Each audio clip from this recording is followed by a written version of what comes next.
Welcome back along to the Carp Chronicles podcast, episode number 70. And this is, of course, part 2 with Marcus Watts. Part 1 went down an absolute storm. People loved it. Marcus is obviously very easy to listen to. He has a lot of interesting things to say. And you guys couldn't get enough of it. And I can really see why. I really enjoyed recording it and editing it. Although I didn't actually edit anything. It was one of those that I just hit record, captured it and then published it, which is fantastic. But I think you're going to love part 2 just as much as part 1. It really is great, and I've got a lot of time for Marcus. I could listen to him talk about bait all day long, and I'm sure you feel the same. So before we jump into part 2 of Marcus, of course, as always, give you my little rundown of OptiBaits. The big thing at the moment is, of course, the Ocean Pro, which is our first ever boilie. And yeah, it's just gone kind of nuts, actually. I never thought I would sell this much of it. The demand has been crazy. The guys that have got theirs already are absolutely loving it. It's already catching loads of fish. And it's just one of those baits that, even though I say it myself, it is special. It is out of the norm. And yeah, I think those that are using it, you're going to experience that firsthand. There are some things going on in that bait that are not found elsewhere. There's some very expensive things, particularly liquids that are used at tiny inclusion levels. And yeah, all in all, it turns it into something very special. It's so just for those who don't know, yes, it's a stabilized / shelf life bait, but it's only a short life. You really want to use it within 5 or 6 months to get the very best out of it. And as soon as it hits the water, it will start reacting. It's water reactive. So it's not this inert shelf life ball. Those of you that got it, put a few in a glass of water and check in on it the next day and you'll see what I mean. The solubles will be pumping out of there. It will be very mushy. It's a reactive bait that's designed to break down both in the water and in the carp's gut as well. Loads of solubles, loads of goodies in there.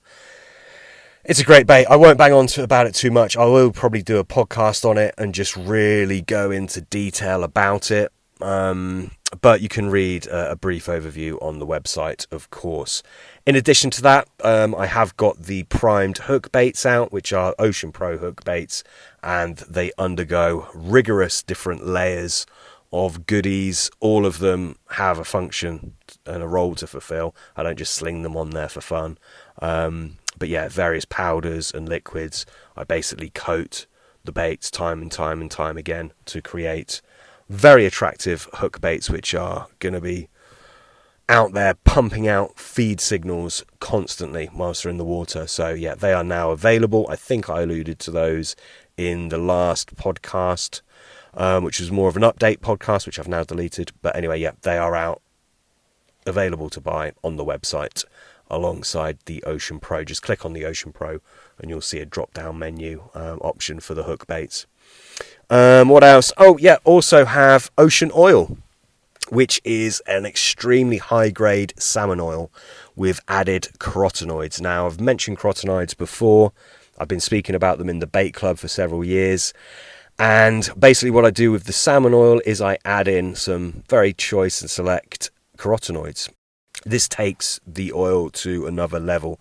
I think oil is very attractive due to visual stimulation from the carp. So, I mean, think of the old school method of coating boilies with a thin layer of oil. You think of that oil coming off. Now, in a carp's vision, that is going to be very, very bright, in fact. So anyway, you've got visual stimulation, you've got carotenoids, which are just about one of the best things I've ever tested on carp. You have to get the right ones. You have to get the right ratios as well. It's about synergy with those. You can't just sling them in. And yeah, both of those things together, I think, make a very special product. So that is the Ocean Oil. It's out now. It's on the website. And you can buy it. What else? I think that was it, really. I mean, yeah, obviously, if you're interested in Ocean Pro, you can look at it on the website. For those of you who don't know, it is optibaits.com, OPTI baits.com.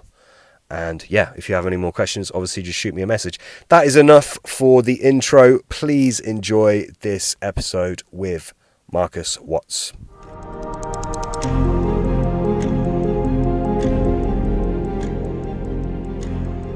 Kind of ties into your crab bait sustainability. Obviously, that is a brilliant use of I was crab over, bait. I was over the moon with that. It was a waste product. They were getting dumped. Yeah. There's a lot of talk about this in the bait world now, and obviously insect meal is spoken about a lot.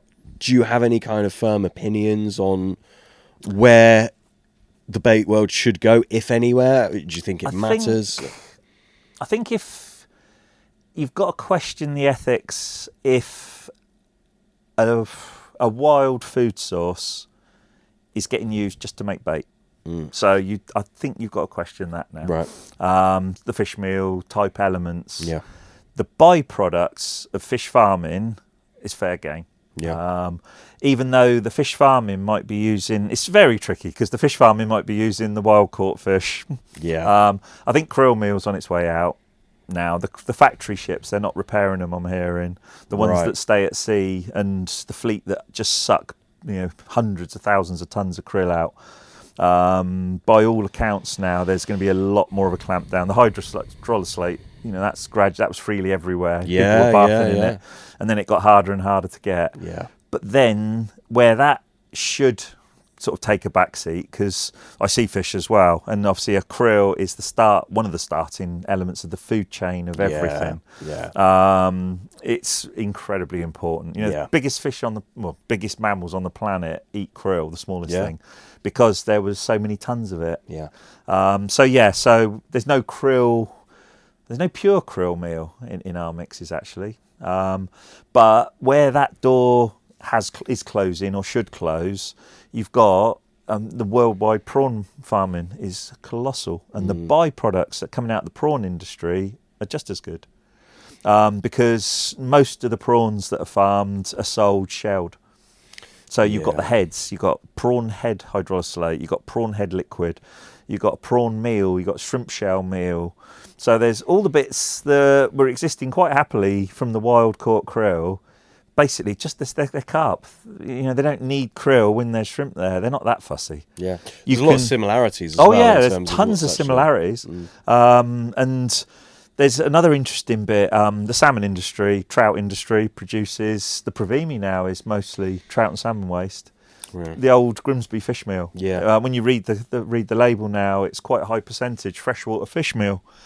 We often joked how a freshwater fish meal would be better than a sea fish meal in a bait. Yeah. And we would have loved to have got hold of lots of bream.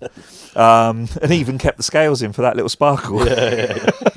But salmon and trout meal, obviously there's a lot of sort of bone and scale and skin, but there's also the bits of flesh left, and God knows what goes in, the ones that die. So you're getting all sorts in the fish meal. So on the sustainability side, there's plenty of stuff out there. Carp don't need a animal protein rich diet, not in the bait. They don't have to have sky high levels of fish meals and that. You just got to balance it.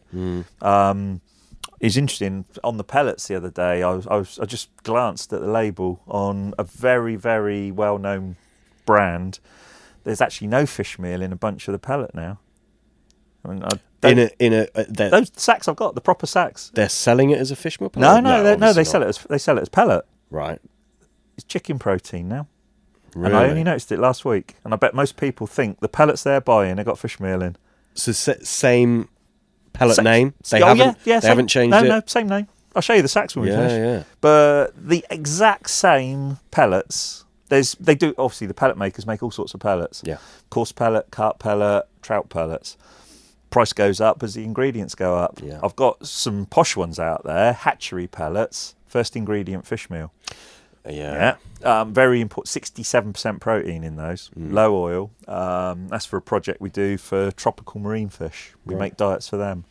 I've tried to sort of even out the seasonality of the carp world and bait, where they put their own close season on themselves and don't go fishing for periods of the year.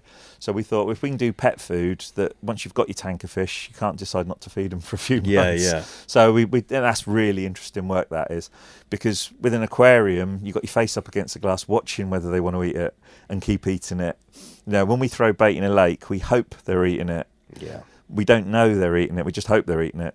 Whereas the aquarium, it shows anything that's lacking. Yeah. You can't put anything in that pollutes the water. No, you don't want uneaten food. And you can't put thing in something that they want to stop, don't eat or won't eat or spit back out again. Yeah. So a lot of what you can learn in that observation comes back into then how we formulate the carp baits. Yeah. But no, those pellets, and it was just curiosity the other day. Chicken protein. So the byproduct from the chicken industry, it's a valid protein source. And it's a very big industry. Oh yeah, really, massive. Chicken. And I expect once you can't make a Twizzler or a nugget or whatever it is, the bits that are left are probably quite cheap commercially when they're buying hundreds of tons. Yeah.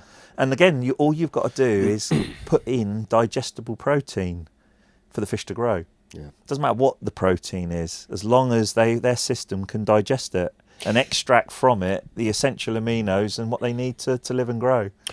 It's just switched gears slightly. A lot of people say aminos are top of the tree in terms of attraction of carp. Do you have an opinion on this? Or well, everything is all protein's got aminos. Yeah, of course. I think you can muck up a bait if you try and add artificial chemical levels, little spoonfuls. Other than the playing around as an influenced sort of teenager, playing around with all the little pots of addits and that. Now I just look at the ingredients, the real ingredients I'm using. They've all got an amino content. Some are higher in some bits, some than the other. That's probably where the king crab really scores with that crab meal. Because it's not that all the good bits are extracted. You've got the white meat there, the muscle. You don't sell the crab meal? Not the meal, no, because we've got to make sure we don't run out. Enough, yeah, of course. And otherwise, greedy people would want it all. Yeah, we do such a unique. Wow, we do a concentrated crab, but that was another product I got once a year. But we have a very limited supply of soft spider crabs. Okay. Now, soft spider crabs, somebody went and collected a load thinking he'd use them as bait, and then he never got round to it. And I mean a load. Commercial angler. So he said to me, go on, see what you can do with these. So you could literally, they're like sponges.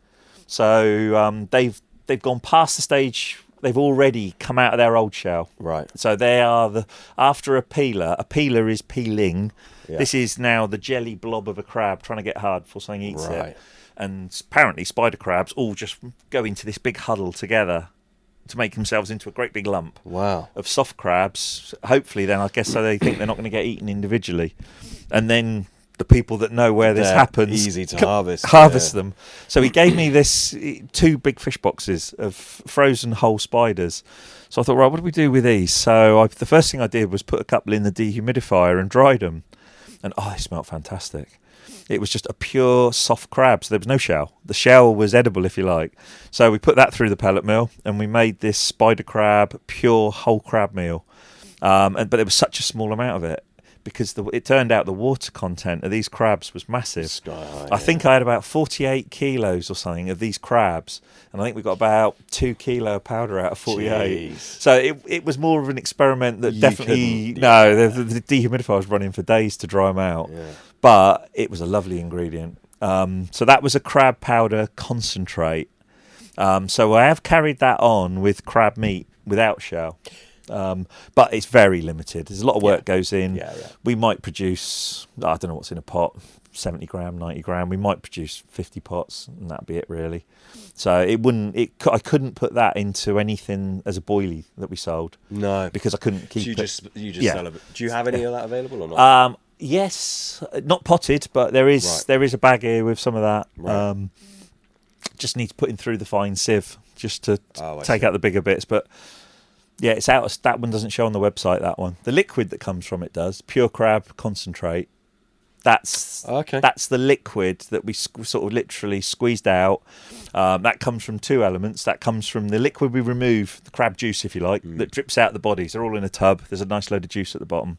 So you start with that, and then when we've boiled up the 200 kilo or so of crab at a time, your cooking water smells crabby. But what we do, I'll just leave that on low and evaporate it and simmer it down and simmer it down. So you sell the crab liquid? Yeah, crab liquid. So what you've got there is a concentration of the juice that's come out of crabs, the cooking water from hundreds of kilos of crabs, then reduced right down. You're trying to make a bovril, basically. And then I didn't want to put preservative in, but I didn't want it rotting. So we salted it quite heavily. Got you. So that's literally pure crab juice, and the layer at the bottom is crabby salt. It's the solids from the bits from the crab and salt. Right. So yeah, again, limited because we can only produce that in those 6 weeks. Yeah. So we sort of hold it back a little bit, play it down, so that it's just a few people get on it out of curiosity. But it's pointless singing it from the rooftops, that one, because you'd sell out in a week and then they've got to wait 51 more weeks before we'd have any more. Yeah. But there's always little bits, fun bits. Again, your creativity comes into this. And the liquid goes in the king crab mix anyway. There's a crab extract, pure chef's crab extract that I use. Which I'll tell you about later. Yeah. You'll know what you'll find it if you hunt. Yeah, I have got a crab product before from Baccarel, the shore crab. And but other than that, no one's really using crab. No, they're not. No. And again, in my opinion, I think if it's got to be what the carp want. Yeah. But if no one else is using it, that in itself is an edge. Advantage. Yeah, it is an advantage because it's a personal confidence booster. Yeah. But it is an advantage over fish that aren't getting wary. Yeah. Like we said, we've already decided they don't stop eating a good boilie, but they'll feed in a way that they won't necessarily hook themselves. So if they're not moving very quickly, if they're sat still, anything feels wrong, they can blow it out. So when they've got a degree of wariness, and we all know there's clued up fish out there that feed cleverly or gently, that don't get caught for years on end, but when they do get caught, they come out bigger. So they've been eating. Yeah, of course. And they might have got lost now and again, but generally speaking, they're managing to not hook themselves while eating everything else. Yeah. That's my opinion of those fish. And then you got the clumsy ones, and then you got the ones that just never learn. You might have some that been caught a few times. They haven't got the sensitivity in the lips anymore. Yeah. And so they don't know that they're sort of hooking themselves, if you like. And that could be the more friendly fish that come out regularly to a pattern. People almost know when such and such a fish is going to come out.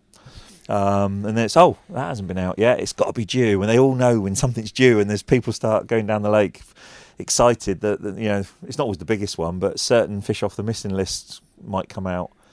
Having a bait then that they're not as wary of, and it's new and it's very palatable. That's the important bit. If you can trigger something in that instinct, I mean, these fish they eat freshwater shellfish, shrimps and snails and mussels, and they're not fish protein because the other things aren't fish, but they love other animal protein. They love it. Yeah. So if you can incorporate that element in the bait, and it doesn't have to be in sky high levels, it's just got to be in there. Because there's another opinion that I came across. You can't make too good a bait, but you can make a bait that they don't need to eat much of. But there's no real advantage to making something that fulfills all their needs really quickly, because they might not get to the stage where they drop the guard. Yeah. That preoccupation level, like we're talking about. So you've got to get that balance. So it's a bait that has a long life. So it's commercially viable. People can catch on it for years. The fish want to keep eating it. Yeah. If it's deficient, they'll learn. And they won't. If say a crap boilie, shit boilie, whatever. If it's deficient in everything, they do eat it now and again. But I always believe they'll eat the better things, and only fall back on poor diet in times of when need. They have to. Yeah. So if you can tick as many boxes as you can, add those little percents together, you become a more consistent angler over the year. Yeah. Rather than having a burst of excitement and catching some and then a long blank, you want to even it out. So a good average bait that you can believe in and got confidence in means you go fishing and don't worry about the bait. Of course. You then think about location, and then think about subtlety, not being so noisy, Everyone's noisy these days. But the lakes are so heavily stocked that they can get away with it. But if a good angler gets on those waters, by God, they just rip them apart. Yeah. You know, there's that stage where, if you drive your van up to the water's edge, fling the doors open, put the radio on and can get a run, an angler can probably get 6. Yeah. But the fisheries have to stock themselves quite highly with quite large fish because it's a business and it's good for carp fishing. You know, you need a little bit of everything these days to keep everyone happy. You want the big windswept, semi-deserted waters for the few people that want to escape. And then I like a lake if I'm pushed for time where I can actually drive around, unload by me swim. I like that. It's a bit of a luxury. I'm mid-50s now. I've got a barrow, but if I can find a lake but I won't. If I thought it would ruin my night's fishing, I wouldn't do it. No. I'd walk. Or you'd park further back, or you wouldn't just be as blatant. You'd still keep your fishing head on rather than getting carried away. I agree. Yeah. And the rate in which sound travels underwater is phenomenal as well. Yes, sound and vibration. Oh, yeah. I wonder now, somebody did say to me that easier lakes, well, let's go the other way. The hardest lakes are the ones that never see anybody walking around them. Some of the hidden estate lakes where there's never a footfall. Those ones where the fish are so tuned in, you can be walking through the woods and the birds start squawking and you hear like the coots and the moor ends go running across the lake. Yep. Now, they've sussed it before you got there. Of course. So the fish now have sussed it because the moor ends and the coots have just spooked. Well, even if the fish haven't heard you. They've heard the moor hen. That's what I mean. The coots. The alarm bell now has rung because something in their world has just got scared. That's why I don't like laser pens, because I think that you are very obviously scaring the birds away. Yeah. The carp are going to cotton onto that as well. It's like, shit, what's going on? Yeah. And you've got this element where if the carp are a bit permanently hungry because of the stocking levels, there's some that will still get caught just enough. Yeah. But it's a fraction of the percentage of what's in these lakes sometimes. Yeah. And it amazes me how they disappear and go like a couple of years not getting caught. Oh, yeah. The lake that we use in Devon, Milemead, it's incredible. He's got like an ongoing stocking program, few fish a year, nice fish, mixes them up, some from VS, few from Mark, and we had some from Mark Simmons this year as well for our lake.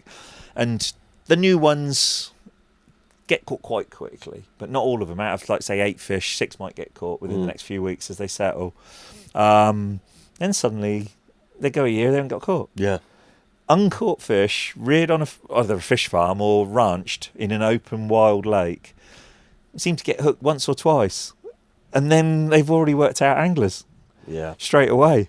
And on our syndicate lake we were trying to remove some homebred ones. We didn't realise how many we had until they became a problem and it slowed the growth down on the fish we wanted to keep. Some of these fish we were hooking once before we started thinking we need to remove these and putting them back. A 4-pounder would then disappear for about 3 years and come out at like 15. Yeah. And it's like, how? It's only had one hook in its mouth in its entire life.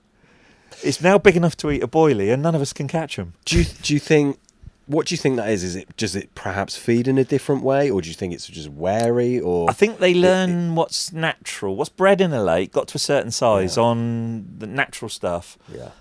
They slip up on bait sometimes. And then if it does traumatise them for a little while, they just get clever and go back to what they were eating. Either that, I think fish, probably the way they feed, they get away with it quite a lot now, the rigs. They really do manage to not get hooked, but they still manage to feed successfully. Yeah. I mean, if some fish, fishery owners record what gets caught and when, but I think some of them have got like the favourite fish that are out. Some are out every other month. There might be a small percentage of the stock that gets caught regularly, and that makes up nearly all the captures of the year. Yeah. And then these little windows where the A team or whatever only get caught in April, and if they're not all caught, hooked and lost, it might be next April before there's another chance. There's a few where I think the ones that live on naturals, the early frosts are brilliant. You know, bitter cold, flat calm, fish that have relied on eating naturals are still active, but the natural food has either died back or the life cycle is finished. The adults are dead and all the young stuff is in the silt, still developing. water might go tap water clear, so any other sort of natural food can avoid getting eaten so much it starts to hide. Then those fish come out on bait, but that's a very short window as well. I think their hunger, they know all about bait, but they prefer to eat natural stuff until they can't. I know people who really observed fish years ago on the Yateley complex, and they'd watch them eating water boatmen and things. They just float up and hang under the surface, and they'd be nailing them. People are tuning in to tadpoles now because of black foam and zigs and watching the that's a lot of it is sort of tied again to a natural. It's almost, to me, that's when you start thinking about your meaty, fishy baits, and it's about when I start thinking about that change from the deeper spots, the winter spots, getting vacated for the start of the margin fishing, and it's definitely the frog spawning and hatching. Do you ever go down, or have you ever gone down the route of trying to formulate a bait to attract the naturals specifically? The ester blend, even though it's, to people, it's banana and pineapple. A friend of mine the other day, it was my original Resi special that ended up as the sauce, used to do it. That when I threw some in the margins, the tadpoles all come to eat it. And you end up with balls of tadpoles, just black balls of wriggling tails. Now, he didn't know why the banana bird food was doing that, but it's the ester that I use. It's got nothing to do with bananas. People smell it as banana, but it's a key natural ester that is formed in natural foods when they're at their peak. Fruits especially, when they're at their peak moment of maximum ripeness, nutritional use, it changes. And that this thing is released because it was last night, chatting to my wife. I said, fruit wants to be eaten, not by people. All fruit has got a seed in it. Yeah, exactly. The whole point of having a fruit on a bush is that a bird or an mammal, an animal will eat it, walk somewhere else and shit it out. And then the shit's the fertiliser and the seed's in the middle. Perfect, isn't it? Yeah. But the seed has to be at the correct stage, because if you harvest a plant with the seed and the seed's not ripe, it won't germinate. It's not going to grow. Yeah. So you've got this natural thing, which has got nothing to do with people liking the taste of strawberries or raspberries. You've got that people weren't involved when that plant evolved to be perfect. It was just trying to maximise its spread. Yeah. So it was. I don't know if he spoke it. I don't think he wrote it, Rod. But what got me thinking and put me on this path, he was talking about the fruit in his garden, and they'd be looking at it on the tree and on the bush and the soft fruits, and he literally was saying it sat there, it's lovely. You think, I'm going to eat that tomorrow. That looks bloody lovely. Go out the next morning, birds have stripped the lot. Gone.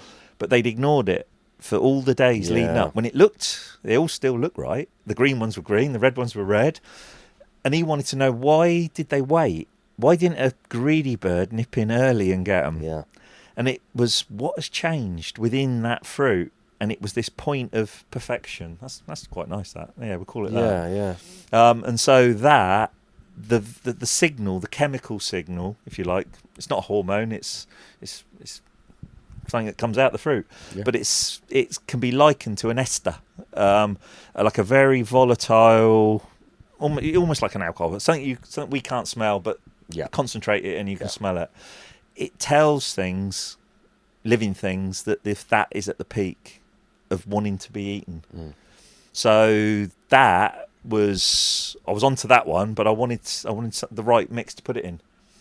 So I had the ester anyway. Are you saying it's one specific ester that seems to come out of different fruits? Different fruits have different esters, but there's a few similar ones, but you get a different one out of pineapples, different one out of sort of raspberries.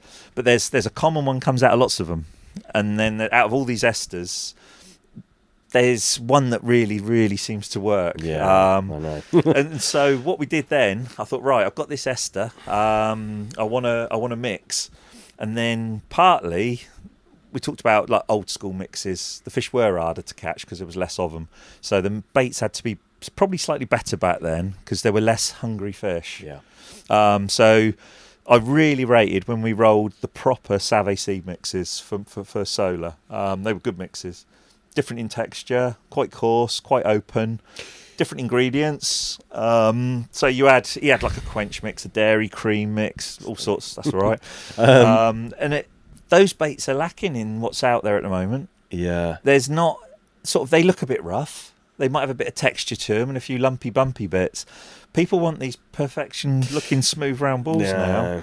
And that's someone who wants to fish for fashion rather than fish understanding what the fish want to eat. Absolutely. So I thought, right, we formulated all those base mixes here in the end. So I thought, right, let's bring back something along the lines of a proper, good old-fashioned bird food, not buying sort of Haith's type biscuit based stuff, which is now far more expensive than it used to be. Very expensive. Things have to be expensive, but to me now they don't need to go in a bait anymore now. No. They've gone beyond their value. But because we're milling all the seeds and grains and we're knocking up the CLO type bird foods, I thought, right, fresh hemp, brilliant ingredient. 10% of the base mix is hemp through our magic mill. Yeah. So we crushed hemp. Sometimes it's quite visual. You get the shell hole. Yeah. But if we do it slower, we can use the flour mill and we can literally grind it to a flour. So 10% of that mix is fresh hemp. So you've got all the properties of raw hemp, the germ, the oil. Yeah. And then I wanted to build around. I didn't want to make it a one-trick pony and only put the ester in. It's probably good enough to catch, but it might not tick all the boxes because, as we said, there's other ingredients. Yeah. So then I thought, right, how do you complement a bird foodie mix with a load of hemp in it?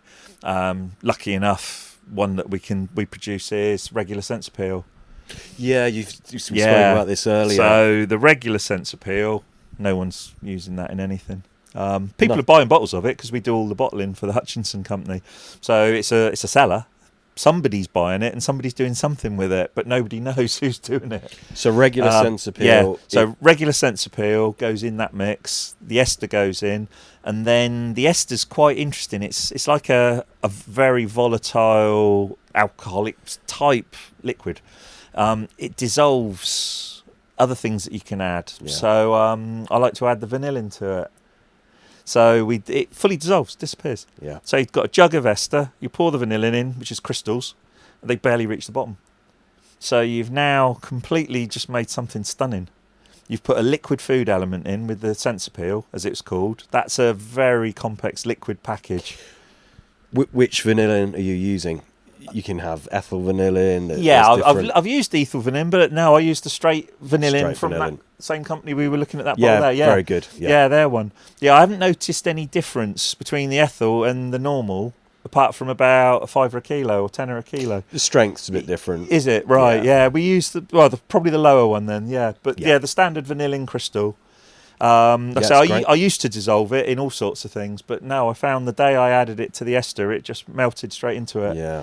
So it doesn't come through as a vanilla smell in the bait, but it's an extremely good attractor now, which is in the background. Yeah. And so the nutritional supplements is the sense appeal. High in iron. It's got an incredible list of elements and minerals in it. You obviously have the recipe because... that is a product that exists in the world. It doesn't need much else adding to it. Right. It's not a complicated formulation of 100 ingredients. Right. No, it's repurposed. Right. And it's extremely good. And the moment you shut your eyes and smell it, you go, that's it. Interesting. Yeah. Straight away. It's one of those things, take you back to your childhood. You go, yeah, there it is. That's sense appeal. And then we do shellfish sense. The shellfish sense. Yeah, I do that for the Hutchinson company. That's different again. So does it contain that? Yes. It's got to have that background in it. Yeah. And then it's turned fishy. Yeah. Fishy, crabby, shellfish. So there's other bits go to that to make it smellier. But they're the only two sense peels, I think, in the range now. Rod used to have a few others at one point. You had a fruity one. You tried all sorts, I think, over the years. And you make Secret Agent as well? Secret Agent's formulated here, blended, bottled. All goes through. Obviously, it's a brand name. It's part of the Hutchinson company that they own the rights to, if you like. We use the flavour in our own mixes. We don't put it on the labels, but any flavour can be recreated and used in the mixes. But Secret Agent itself, I think we're probably the only place in the world that's got that formulation to put it together. Yeah.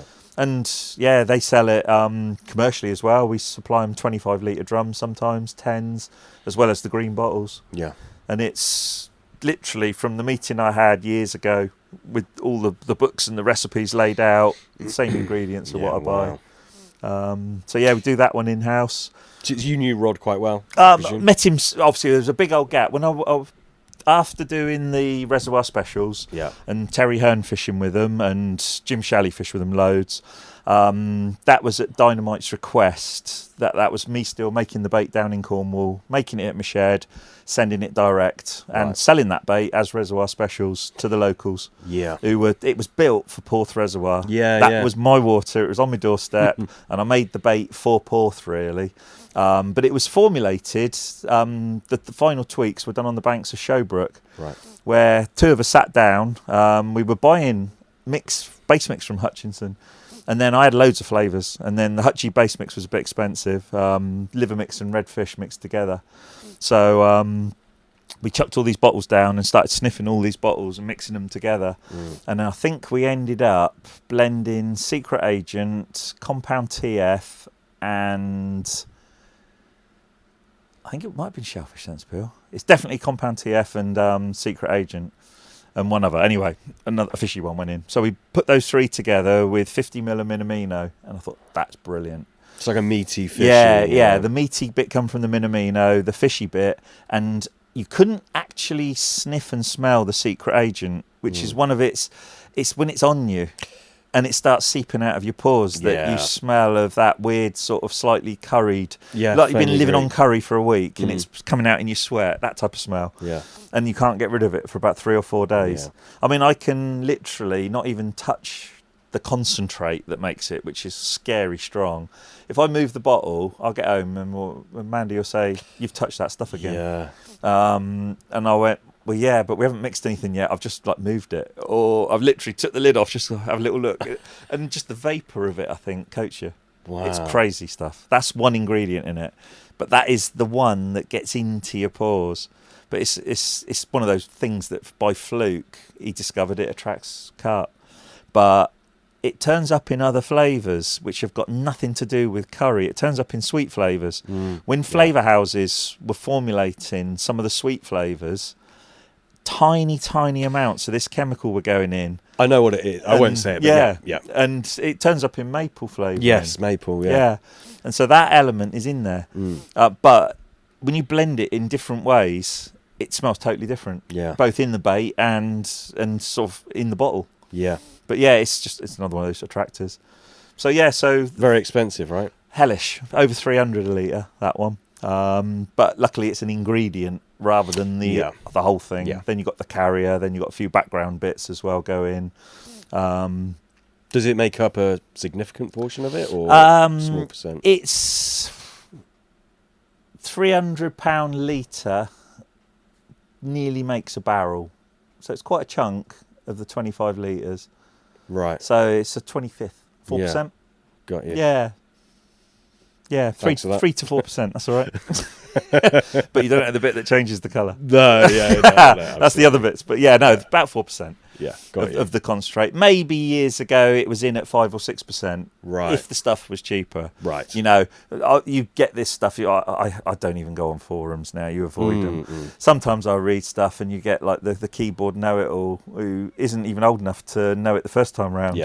But they'll go, it's not the same. It's like, well, you weren't even alive when the originals came out, so how do you know? But they're repeating what people have said and what people think. It's not as strong, it's all different. When they're not always right. The bait world is an echo chamber, isn't it? Yeah. People just repeating what other people say. And then it becomes folklore. But sometimes, an ingredient has physically disappeared forever. But other times, you might have to adapt that recipe. Because there's only a certain price people are willing to pay. So if they want their bottle of any flavouring for like 20 quid, it can have so many ingredients in it, but it can't have £25 worth of ingredients if they want to spend 20. So all you do then is you still use the same formulations, but you can't make them as strong. It then lets that person choose whether they want to up the inclusion level. If instead of 5ml per pound, as it used to be, sort of 12ml to the kilo, they might want to put 25ml in. Others would go, "Oh God, that's a quarter of a bottle. I'm not putting that in." But if you wanted to recreate the original strength in parts per million, you'd either pay twice as much for the bottle of flavouring, or you put twice as much in of the formulation that's commercially available. So the choices are still there, and you can still get hold of the classic real stuff. You've then, I think, just got to test and find your own level that you're happy with. Because it's still, I mean, how long ago? 35 years old that must be, that flavour. And it would have been catching carp prior to that, before everyone got to find out about it. Yeah. And like we just touched on, half the fish alive have never seen it because they weren't born back then. No. The ones that were caught on it loads are long gone. So you can just completely keep going around the loop, different venues, same classic attractors that work. So that's why we've got a small range, really, because I've got these few classic bits that are isolated in a bait. An ester in the ester blend B. We put the B on the end just because it's banana. And it smells of banana, but that's only humans conditioning. Really weird bit. I'll join you to the Mirage team page because you'll get to see all the feedback and what lads are writing. Yesterday, playing about at the lake I fish in the winter, the chap that runs it was just sat there playing about, and a rat ran out. Fine, don't see him in daylight very often. So he put an ester blend, a king crab, a smell boilie, and a pile of maize in a row. Anyway, the rat came out, took the ester blend first, ran off, came back, took the king crab, took the smell, didn't come back, didn't eat the maize. So he repeated it, but he moved them different places. The rat came out, ate the ester blend first, ate the king crab second, the smell third, and still ignored the maize. Jeez. 3 times in a row. And he's a countryman, he knows the country. He said, rat's eyesight isn't very good, and they're not that good in daylight. He said, literally, it homed in each time, 3 times it repeated it, and it ate them in the same order. That's wild, isn't it? And it's only a rat, but people think of rats as filthy things that eat everything. If it ate everything, it would have just eaten them in the order it walked over them. Absolutely. And eaten the maize. It picked the boilies in order and ignored the maize every time. And it's not that one smells stronger or anything like that? No. Oh, no. In smell, the smell's actually got a stronger smell because of that powdered milk bee. It comes right through. And a biscuit additive that's in like biscotti biscuits, right? Which is a cinnamony sort of creamy thing that goes in that, and obviously the nut meal that we make. But no, within smells, one smells of tandoori, one smells very so much the meaty curry. Which is this Resi Specials is meaty curry. Coriander-y.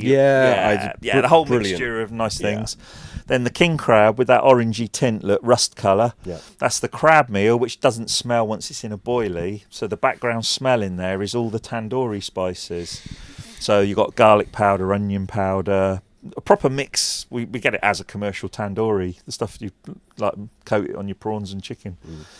Quite a high percentage of that goes in, so that's quite spicy. So that smells proper takeaway curry. Smell is that sweet, creamy, almondy, biscuity smell. And the other one has got that banana softened by the vanilla that's been melted into it. But it's got a banana smell. Some people smell it as pineapple, some as banana. It's one way or the other, but it's similar. So they're all unique. But just yesterday that rat decided to repeat the order it ate them in when they were in different spots. It's interesting, isn't it? It's natural. It's something's going on. It's that point, like I said, the point of something saying, I want to be eaten. And I think we tweaked it and got the levels right. It's not super, doesn't blow your head off. No. I talk people out of using too much dip on the boilies. We sell dips. And I don't want the people to overuse them and then hold back their own sort of success rate, the speed. I think a lot of these liquids are abused. In levels, people are recommended like glug it all on neat, cover your whole bucket in it. Now, I like to use, we've already said I soften boilies. I'll add, let them start going off again if you like. But I'll take, if I want to, I'll take a dip, but I will water any of those dips down 9 parts water to 1 dip. So a litre would make you 10 litres. You've then, for a start, if you pour a dip on a boilie, it's not going to soak it up. It's going to stick it on the outside for a little while, and then it's going to wash straight off. If you want it to soak it up, you've got to get water in it. It's water that they'll absorb, because on the drying process, you took some water away. So you've dehydrated the skin of the boilie. It will rehydrate, but water will get in. Other stuff often will sit on top. So I'd water dips down if I felt the need, but really in my book is if I am putting in some pellets, some particles, and I want to get the flavour signal in the water to match my boilies, that's when I'll put a dip in. I'll put a glug in with the hemp, the pellet, in the bucket of cooking water for the particles, things like that. It's to bring other bits of the baiting pattern up to that same food signal. Yeah. But yeah, so you don't need to sort of smother and use gallons and gallons of liquids on the bait. If you could even be taking fish away from the baited area. I mean, I played around a lot with an underwater camera, and it's amazing how fast the water moves. And I got my boilies rolling on camera in undertows, and particles constantly going past the camera. Yeah. And it's like, well, if you've put a liquid there, it's over there. And if the fish are following that liquid, people say, they might swim up the trail to find the source. They might swim down the trail to stay with it, taking them out of your swim. So it's one I think you've got to be careful, because otherwise you can take the fish away or make yourself have to wait longer. Yeah. If you saturate the area with a flavour so they can't find the source, definitely then the fish might be hanging around 6 foot, 60 foot away. Yeah. Where there's a level where it's just perfect for them and they enjoy the taste. Yeah. But they get bored if they can't find anything to eat. Yeah. You know, I used to squirt liquids in and watch their reactions. I've done it. Yeah. And it's not necessarily the right thing to do. No, because it'll excite them sometimes for a moment. And then there's nothing. It's like you've dangled the carrot, but you haven't let them have a bite. And so then they'll think, oh, sod that. It wasn't food after all. Yeah. And you don't know how detrimental that is if you introduce a food signal. Yeah. Which for the future, if loads of people are using some bloody sort of krill liquid and pouring it in and putting it in bag solid, if there's no real food involved, just a hook bait that gets them hooked, in the end that signal could be, well, that's not food. That's not food, yeah. We thought it was food, but it's not food. Not. So you have to be careful with tricking them and not giving them something to eat at the end of it. Yeah. I think that's why I suppose it is quite modern, people wanting lots of additives. I mean, obviously we sell bits and bobs. I've said I'll coat my stuff in powders and things, but I'm coating food in powder. I'm not putting just dust out there with some liquid and then saying, please eat my little wafter. It's like, at least on a bad day I'll give you 2 handfuls, and on most of you get a kilo on each rod, and you still get bites really quick. It's surprising. A kilo's nothing. Doesn't last long. No. And the other day on the camera, I had these roach going nuts, but they were quite good roach. A lot of them were pound plus, and with the bait they were eating, and the tails were beating, and I had bait just flying past the camera, rolling along the bottom and disappearing off the shelf and into the deeps. And I was like, my whole bed of bait isn't there anymore now. I've got a single hook bait, which they wouldn't eat because it was too crude. Is this footage, is it just for yourself, or do you upload it to YouTube? No, they were for myself. It was literally one of the underwater winch cams, then with my phone in front of it. And I was just like curious about the acceptance. It was the early days of making the ester blend. And I was like, right, I think it's good. Let's have a watch what's going on. And I was like, right, I need more bait. Because handful by handful, the whole bucket went in on a winter's morning, and it was what we found. It was really interesting. Was literally it was the tail action and the flow and the undertow was moving the bait from where you thought it was. Yeah. And then it wasn't a sheer drop. There were lots of little pockets. Then I put the camera in a bait boat and started drifting it around, and I started finding the baits, even though you've spread them, and you imagine you've got boilies now dotted around. Yeah. They'd all group together in clusters, and there'd be a stone or there'd be a stick, and their own natural movement, they'd all rolled up against the stone or the stick or a little hollow. So in actual fact, you had these lines of boilies.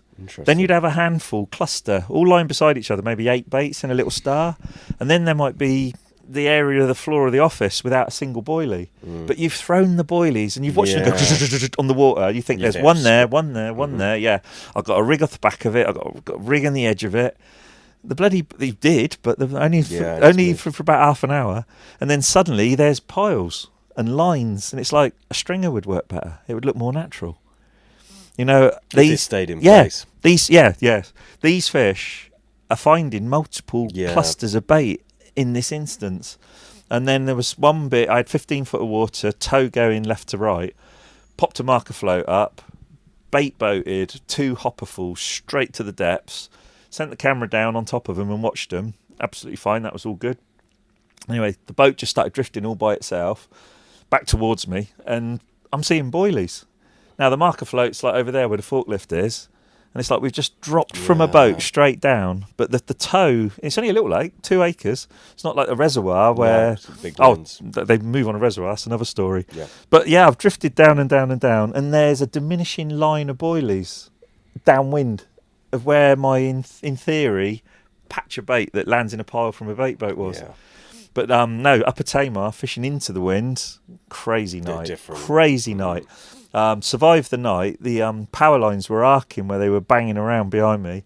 Looked out in the morning, and I've got a photo somewhere, and it was all scum and weed and reeds washed up on the bank, and my bait. My boilies had been pushed up the shelf by the water, right the way up in the waves, and there was a line of my bait on the bank, on the Devon bank, that first bit, from the down wall up to Bradworthy Arm. I was in the middle of that. Along the grass, about a metre plus in, was my bait in a line. Jeez. Not all of it, but there were boilies. Yeah. And I was like, well, they were all out there in the lake. Isn't that incredible? And the lake, it used to move your legs round when it really towed. Yeah. But it had washed my baits up on the waves. I promise you, they were there to pick up all the way along. I've never seen that. Yeah, before. I was like, holy, that was a night. Yeah, that was a night. I had an old Titan then, and I was amazing it survived. But I remember just literally sitting on the bed chair holding on to the ribs. Yeah. But yeah, the water movement is phenomenal, and where bait goes. And it doesn't always... When I first got on the River Moselle, at one point it done me head in, that a boat would go through and all your bait, you think, where the hell is my bait now? You know, the whole big barges.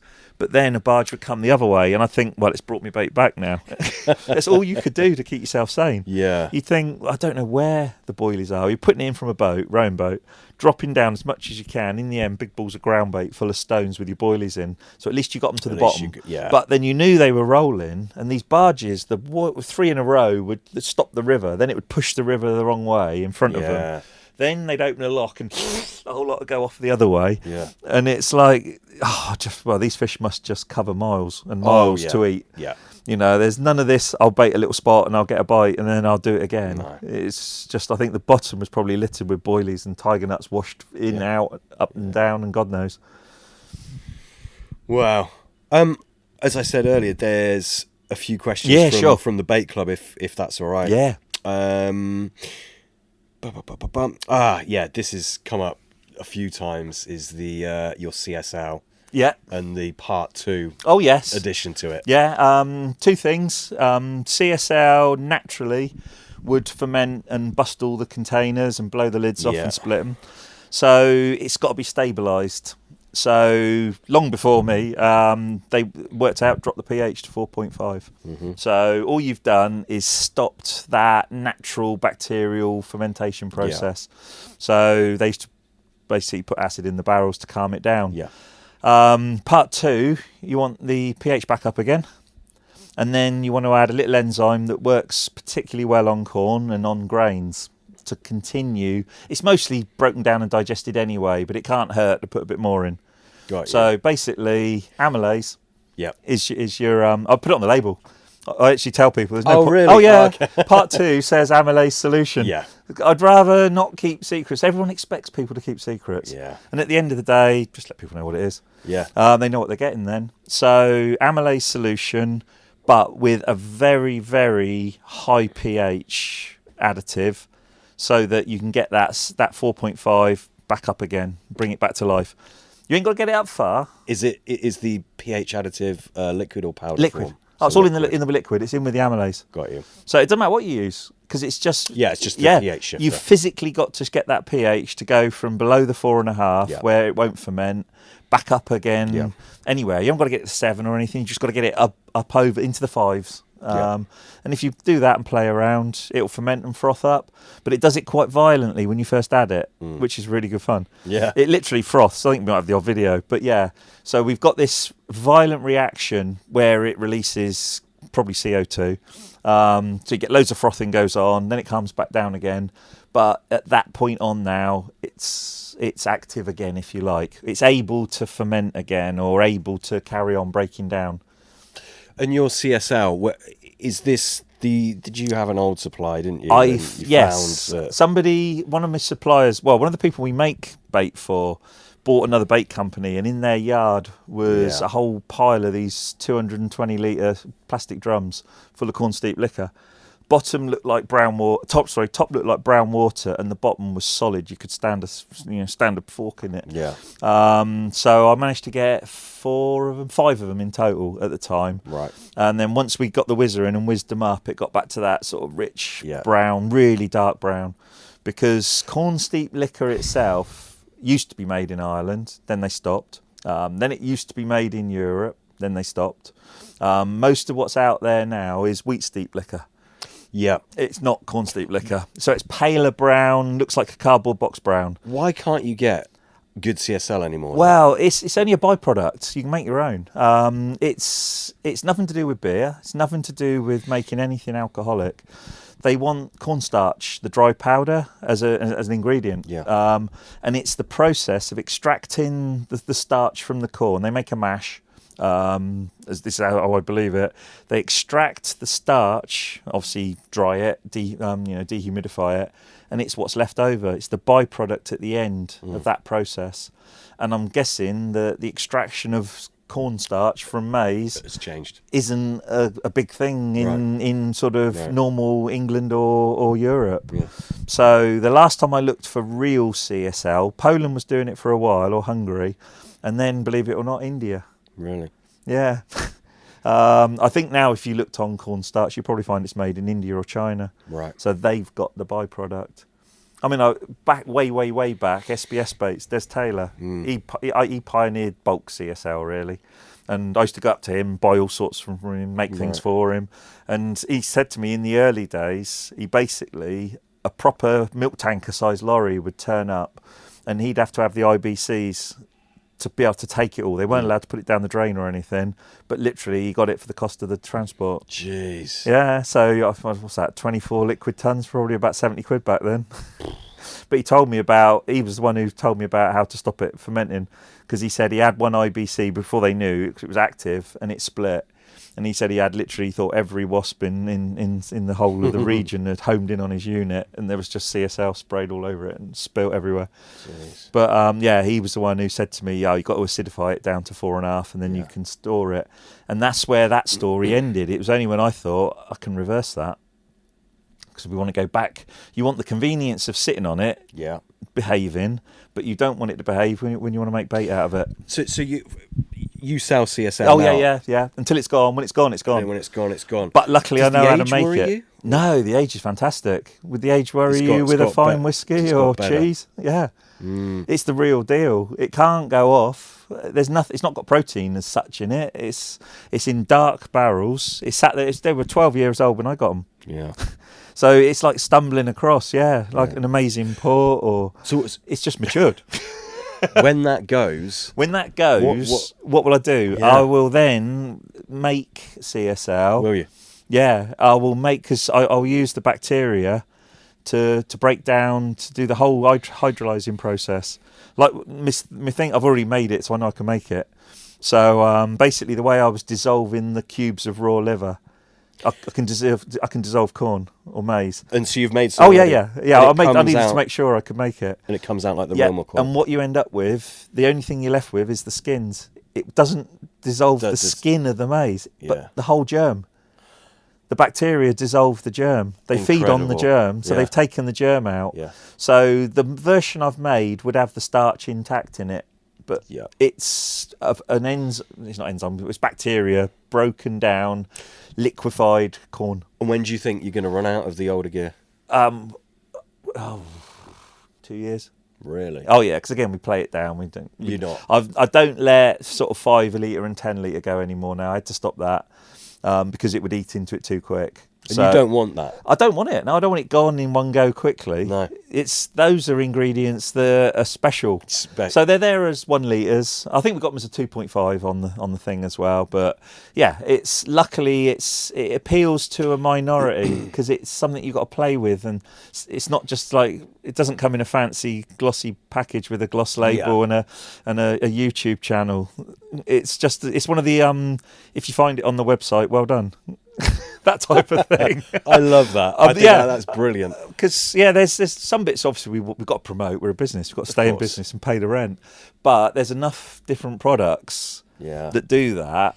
And then there's a few little gems tucked away. And then, say, a lot of people can't be bothered, these days.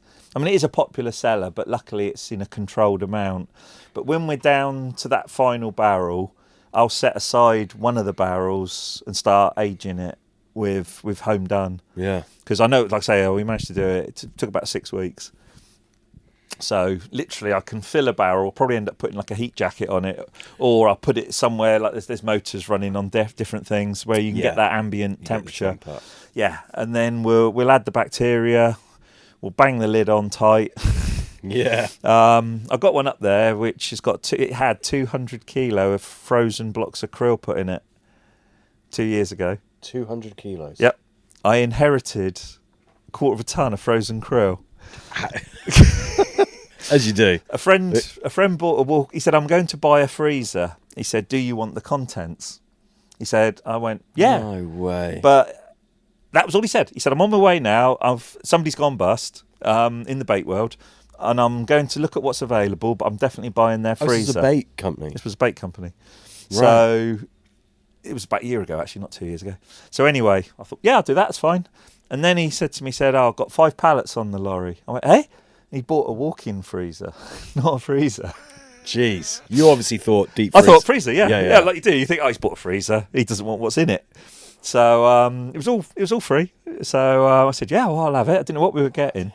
And there was all sorts of odd stuff and weird stuff. But then there was this whole pallet of the slabs of fish food krill, kilo blocks. So I thought, shit, I need to buy a freezer. So bought another freezer. I thought, well, let's have a play with this. And then one of the freezers lost its gas and it started to warm up. I thought, oh, shit, what should I do with this? And I was already playing with the bacteria. So I thought, all right, let's have a brave move here. So I literally took about 200-ish kilo, 180 of it, put it in a barrel, just all of it raw in there. I thought, let's just add the bacteria, put the lid on, put it on the pallet racking and ignore it and see what happens. It's got this liquid now. It's lovely. Have you still got some? Oh, yeah, I got the whole barrel. I've not released it yet.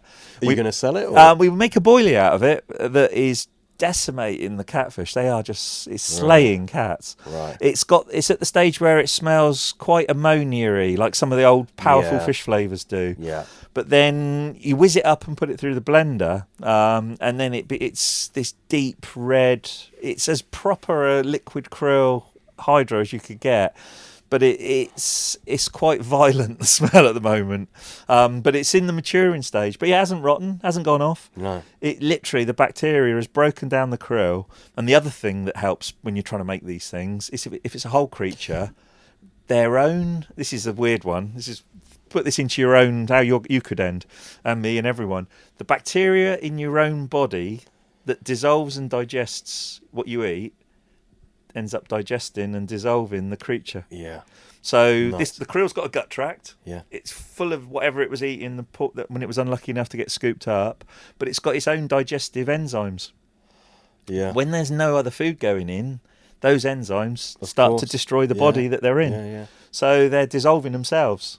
I've done it with mackerel and pollock. I've literally sea fishing on the kayak, all the heads, guts, tails, bones, smashed them up, put them in a glass jar, put bacteria in, bang the lid on. Are you using I've watched it liquefy. The same bacteria for all of it? Not quite. There's another one that we can't talk about. Yeah. Which is still a secret that was told to me with the don't tell anybody else about this one. Got you. So there are bacterias to use for different things. Yeah, which is what I've Some presumed. work well on vegetable protein, some work well on animal protein. Yeah, that's what I thought. So but you don't go far wrong by starting off with a lactobacillus for playing around with. I mean, that works on the liver, fantastic. Really? Yeah. Interesting. Yeah.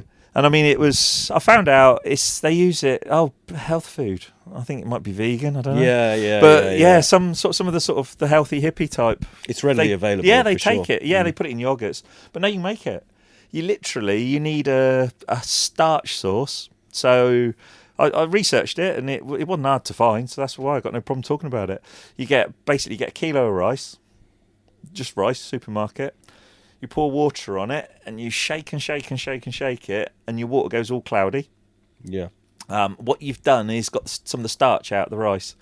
You throw the rice away. You pour that water into a container. Then the air has got all bacteria in, good and bad. So your rice solution now would make random bacteria. It'd just go off and make nasty, smelly water. So lactobacillus is a good bacteria, and it can live in a milk-rich environment, hence the lacto. Yeah. So then you'll have to look it up, but there's the ratio. You add a load of milk to your ricey water. Right? So you've now, what that does, it doesn't kill the bad bacteria, but it's not the right conditions for them to thrive and multiply. Gotcha. The only bacteria now that can live in the milk solution is lacto. Is the lacto, yeah. So you put it in your proofing oven or your warm place, probably not in the airing cupboard with all your clothes and your towels, and then you watch, and you end up with the curds and a whey. It separates the milk, it curdles the milk, and you get 3 layers. You get this crusty, weird top layer, you get this sludgy, solid bottom layer, and you get a middle layer that you can see through that's sort of slightly milky. That's where the bacteria is, in the middle layer. That's the good gear. Yep, so the top's proper crusty. I know what we did, yeah. You fill the container to the top and you put a piece of cloth or kitchen paper over the top, and you put the lid on. The crusty bit sticks to that, if you're lucky. Oh, this crusty bit sticks to the paper, and you can peel that off and you throw that away. Right. Turns out I could have made casein out of that. It's Wow. all one of those types of Really? casseways. Yeah. Yeah. That's one of the elements from the milk when it curdles. Of course. So, but anyway, we threw that away. Then siphoned off the good bit. Right. So you got the good bit there. This the clear layer, and then chuck away the lumps at the bottom, the curdy bits. So now I've got lactobacteria that will run out of oomph and die in about 3 or 4 weeks. Right. Unless you use it or feed it. Now, they love molasses. Really? Proper fermenting raw cane molasses. It's good gear, isn't Yep. it? So you then have got your container with your concentrate. You top it up with some water. You put molasses in, and then it lives for about a year. And you can tell it lives because it blows the bottle up. Yeah.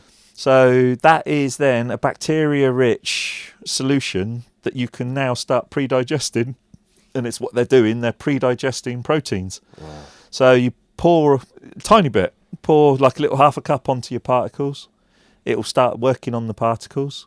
Like I say, we use it in a concentrated form to dissolve the liver, but it has to go into the proofing oven because you need that population to go mad and overpopulate for that. And then it literally breaks down because liver's like rubbery jelly, raw liver. Yeah. So it can work on it. It's not got tough. It's not got it hasn't got a muscle fibre like steak. So it does work well, and it makes like this lovely brown liquid liver. And you mentioned you put this on particles. Yeah. Because there'll be people at home that make this now. Yeah. So how would you... Put it on the particles when you cook them. Just chuck it on? Just chuck it on top of the water, yeah. I mean, I made a hell of a good bait years ago to go to France, and I bought Yakult. Yeah. I bought loads of Yakult. I bought about 30 or 40 pots of this Yakult. Came in here, and literally 10 bottles of Yakult in the mixer with every 10 kilo of powder. Because it had the living lactobacillus bacteria. But then there was more to it than that. So we made a block of paste. So you had a 13 kilo block of paste. I then shut that in a plastic bag for the first year and then left that for 3 or 4 days. I didn't want to cook it straight away. So I left that then. You've incorporated a solution of bacteria, living bacteria from the supermarket straight into the bait. Then it got put back in the mixer because it starts to get stickier and wetter and softer. They're dissolving it. Yeah. Chucked in more powder to make it rollable, then rolled it and went fishing with it. And that was one of my best ever weeks. Incredible week. I don't know if it was 750s. I don't know if it was 9, but it was quite a few years ago. And it was like 2 landing nets in the margins, netted one, the other rod goes off, brace of 50s, that type of thing. And that was an eye-opener. And then we started thinking about bacterias more, and there's anaerobic and aerobic bacteria. Yeah. Now, most of what you can initially get is out of the air, but it's not that relevant to underwater, because under the water you need bacteria that doesn't live in air. Yeah. So then the following year we played around, and I used one of my fire extinguishers. So we've got a big plastic sack. You've put your 10 kilo lump of paste in. You've blown it up with a CO2 fire extinguisher. Yeah. So there's no air now. No. And then we sealed it. And I had 7 bags, like big balloons, with my base mix paste in. And then after, I don't know, a week or so, I thought, right, roll that now. So you knew that any aerobic air-based bacteria was dead. Gone. And the only bacteria of any that could have survived had to be ones that was relevant to been then throwing something underwater, because then the bacterial activity would continue underwater. Too many people think about, oh yeah, I want my bait active, I want it, and they look at it in a bucket. Yeah. But the chances are, the moment you throw it in the water, you've cut that off. It's a good point. Yeah, you've got to have if you want it to continue. You can take a bait. The pre-digesting takes the bait to a very soluble form in the air. Then you throw it in. Now, you might not get any more activity, but you're going to get the leak off. And you've took your bait to a better place before you throw it in. But I was going one step further there, thinking, can we continue making a bait active underwater and improving and getting better and better? Yeah. So I only did it once, and it worked. Obviously, caught fish. Quite a process. It was a process. Yeah. You couldn't commercially have loads of sort of CO2 bags of CO2. Yeah. It was an idea of somebody I was bouncing things off one night, and he said, breathe into the bag and blow it up. Hold your breath for as long as you can, so you're depleting the oxygen. And he said, you'll be putting in bacterias and you'll be putting in all sorts, but you'll be putting in CO2. Yeah. And then I thought about it. I thought, oh, no, I'll use the fire extinguisher. Why not? Yeah. And so there it was. I think you can get canisters. Oh, you get canisters of CO2, Yeah, you can get those little tiny ones go in soda stream. Yeah. Paintball guns. In guns. BB guns. Yeah. But so you can easily try playing around with carbon dioxide. Interesting. Well, it's anything that's not oxygen. Yeah. I mean, they pack food, don't they? Yeah, they do. Yeah, in a atmosphere. Yeah, whatever they say, protective atmosphere. Yeah. I don't know what gas that is. Be easy to find out, but no, it's that one. I think is more of a sterilising atmosphere, because you wouldn't want to incorporate bacteria into the food packaging. No, of course. But that same kind of principle. Idea, yeah. And when you use it on your particles, how long do you leave the particles for? When I pour it on, I generally would. It stays on them. The bucket, I'll often prepare them days in advance. I like old particles or new maples, but old particles are great.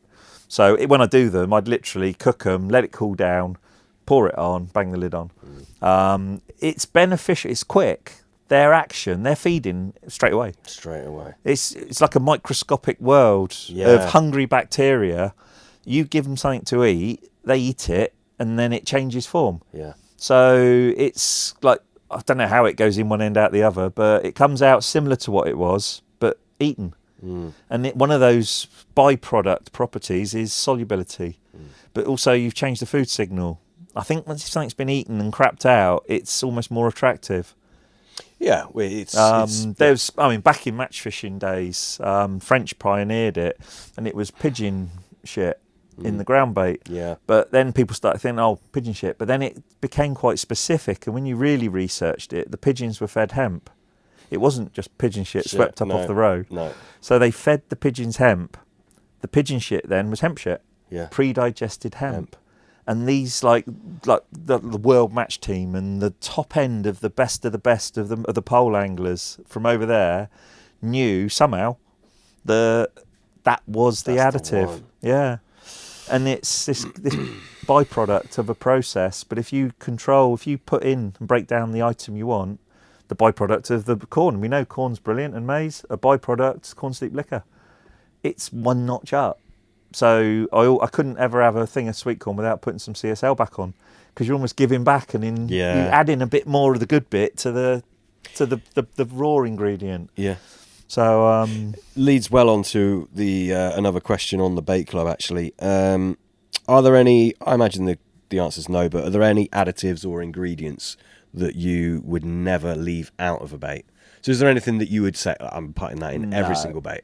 No, because a bait fits a theme, doesn't it? Yeah, no. There's the mechanical ingredients that you'd have to add, but there isn't an additive that every bait needs. No, because what would happen? The way I've got these things, I've got so much confidence in. You'd have too complicated. You'd only have one bait, Because if I said I've got to put the ester in, I've got to put in the crab, I need the CSL, you'd have this amalgamation, quite a complicated one. It would work, but then you couldn't almost bring out another bait if you had to have all those in it anyway. Of course. But I like to... There are fish that have different tastes as well. Preferences. I thought... I was going back, I got into a really good lake a few years back, and I thought, they've never seen tooties. The place wasn't around long enough ago. So I thought, I'll make a proper tootie. I bought lactalbumin, casein, bought everything, whey protein, the proper original additive. It's an ester that smells of tootie, a different one. Yeah. So I made these orange tooties. First day on the syndicate, I think I waited 2.5 years to get on. Caught 2 fish. I was over the moon with it. I thought, but only homebred. They weren't big fish. And then as I'm driving out on about the second visit, I had loads of them. Half that freezer was full of them. The chap called me over. I had a winter ticket, and he said, I'd like to offer you a full place. I said, I love it, thank you. He said, they're hooked on sticky krill. He said, fishmeals. No, this was a winter ticket. He said, they are hooked on it. He said, the blokes who've used Cell have caught bugger all. He said, they put so much in for so little.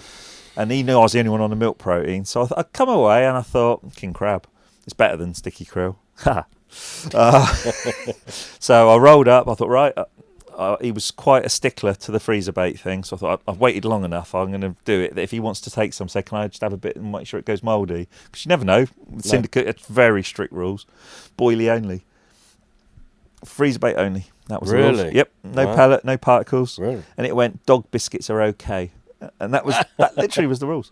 And he said, you have to agree to the rules before I take your money.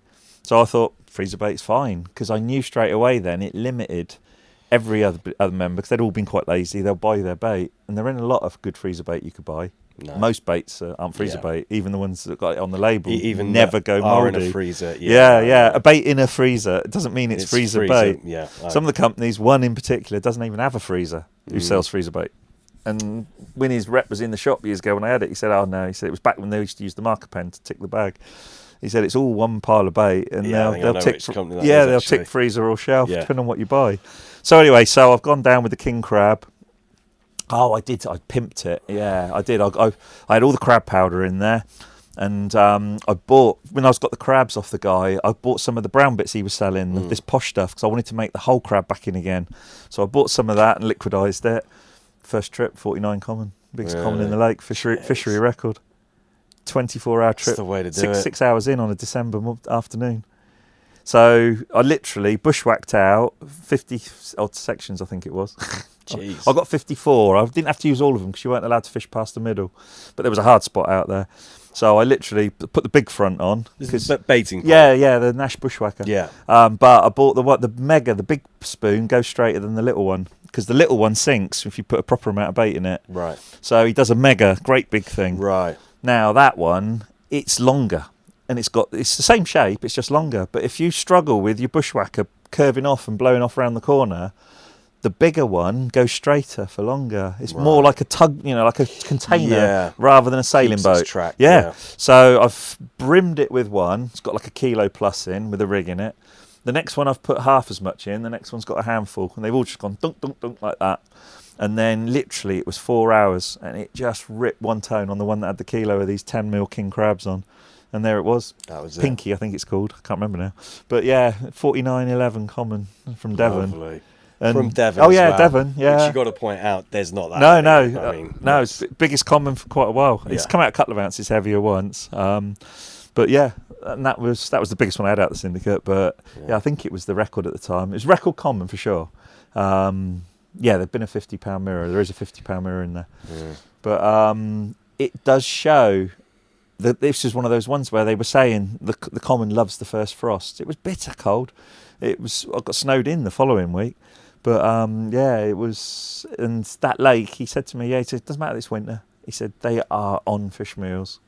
And so I thought, well, I'll take the advice. And I'm not too proud to go, no, I know what I'm doing. Yeah. So, I didn't put any more of those tooties in. It probably cost me about £17 a kilo to roll. Yeah. But no, so I'm always open to the fact you need more than one bait in your arsenal. Yeah. Because you can't just slavishly go, I am going to make this work while everybody else is catching. Yeah. If the lake has a preference, Doesn't mean you have to use the same boilie, but it's got to be in the same sort of family.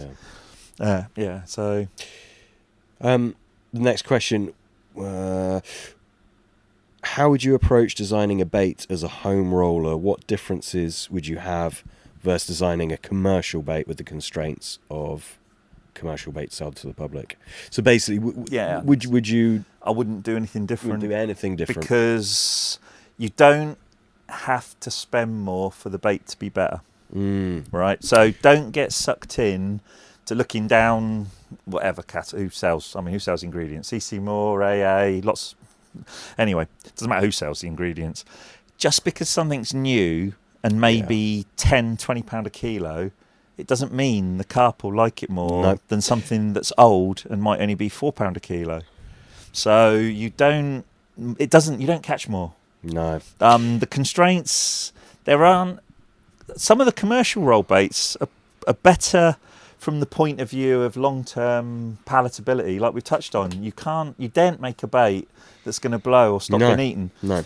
If I've done something for a commercial company, they're going to invest 5,000 to 10,000 on bags and labels minimum just to get their order in.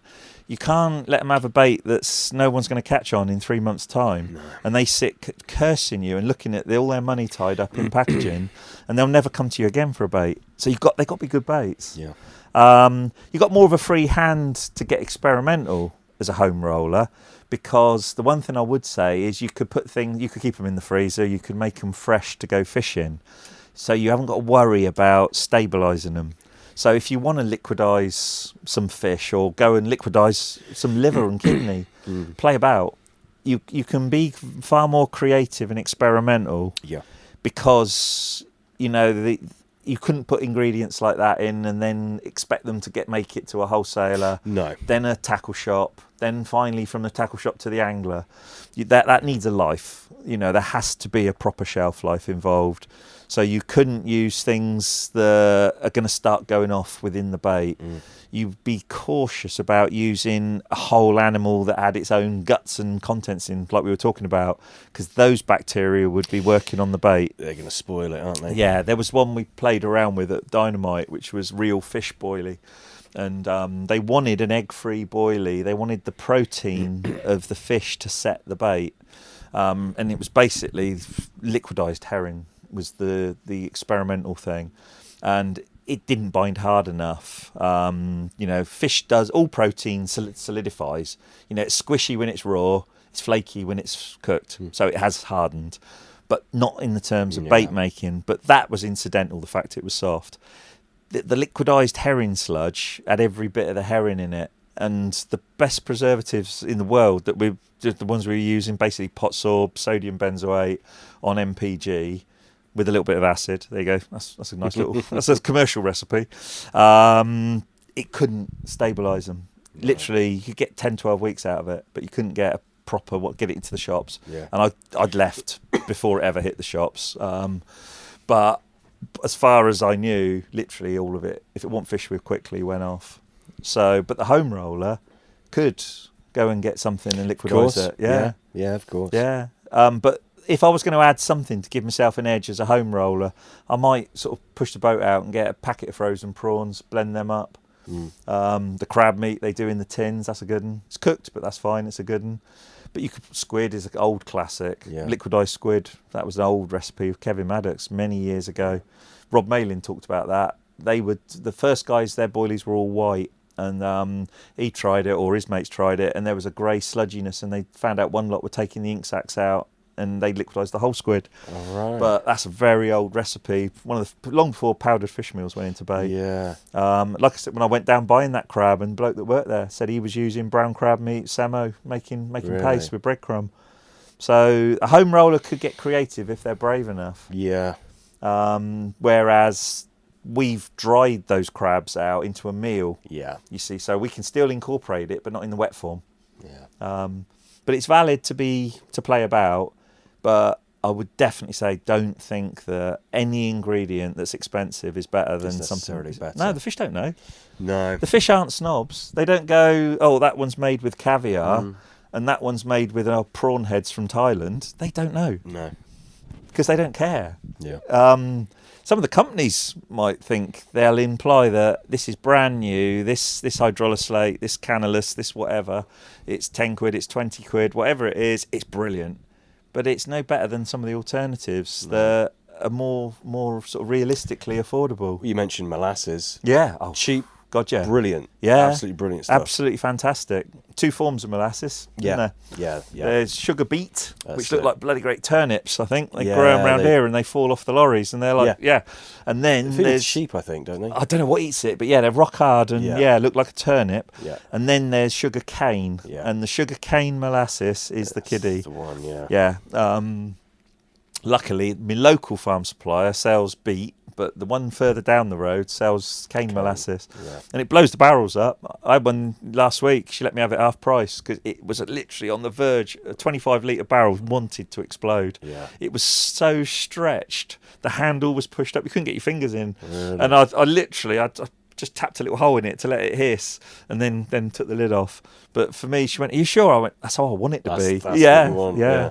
So that one, we incorporate that in the mixes, use that in the pellet binding machine when we make the CSL pellets. Yeah. So we make you make pellets here? Oh yeah, I've got a pellet maker. Extruded pellet, so the stick type pellet. They're made here, I've got a pellet maker. Yeah. So we literally can. There, look, tuck right through the back there. King crab and Ester blend pellets. Look. Oh yeah. So that's in house. So that's come off the 4mm extruder. So that there is a powdered base mix. Then the crab powder goes in. The tandoori spices go in, and then that's a dry mix that's blended in a tumble mixer. Then we've got to add a liquid to actually glue the thing together. So then there's the liquid part of the boilie and then molasses and water. So that lot goes into the hopper. Right. And then the machine, through friction, gets up to about 90, 100 degrees while it's forcing the pellets through the former. And that is actually cooking them. It's cooking the proteins. So it's making them more digestible than raw protein. Yes, yeah. So instead of raw maize powder, flour or whatever, it's now coming out like a popcorny. Smells lovely. I bet. So we did CSL goes in with molasses in that dry mix. That's a cereal based pellet. And then the ester blend there's got the banana. It's got the ester in it, but it's also got a powdered version of the flavouring in it, and it's got the hemp goes into that mix. So again, it gets milled down through the crushing device in the pellet maker. Amazing. Yeah. So this is a big old pellet maker, is it? Or is it? It's surprising. Well, the hopper's big. Yeah. But the pellet making machine is smaller. That sits underneath it. So again, for the Hutchinson Company, we do a hemp pellet, bloodworm, krill. Yeah. They have like dumpy sacks full at a time, which then get rebagged into smaller bags at their plant. They've got like an automatic bagger. We've got one that does pouches, but they've got one that forms the bags from the film. Got you.